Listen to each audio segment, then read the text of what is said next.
a lot of new people who want to know what this is and why it's happening. Can you give us an introduction?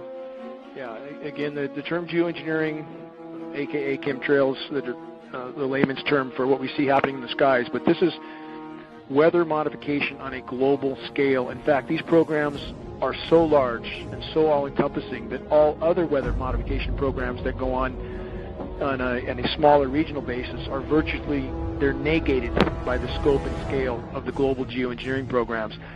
And these programs involve a number of aspects. You have the saturation of the atmosphere with various chemical and metal particulates. And there appear to be various purposes and objectives with this saturation. In conjunction with the saturation, which ionizes the atmosphere, it makes the atmosphere more conductive, we have the Haarp facilities, High Frequency Active Auroral Research Program. These are ionosphere heaters. Many have heard of the Haarp facilities. There's not just one or two or three. We believe there's at least 18 around the globe, possibly with 3 more being built in Antarctica right now. And once the atmosphere is saturated with these particulates, and then you add the ionosphere heaters, the entire weather system globally is virtually being thwarted.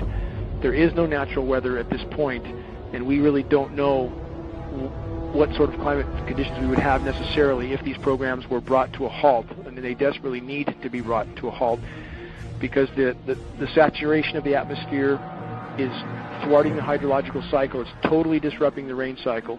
Again, we have the artificially nucleated snowstorms, which I just mentioned. You can't go from 100 degrees to snow in one day without a whole lot of help. This includes jet stream manipulation with the Haarp facilities, and we are not guessing at this. We have monitoring sources for this signal, and we can see where the signal is most intense, and that's what steers the jet stream. So then you add artificial ice nucleation, which is a chemical nucleation process. They can turn what should have been rain into snow and drop the temperatures of these storm systems by this artificial chemical nucleation. This isn't sci-fi. This is hard science fact.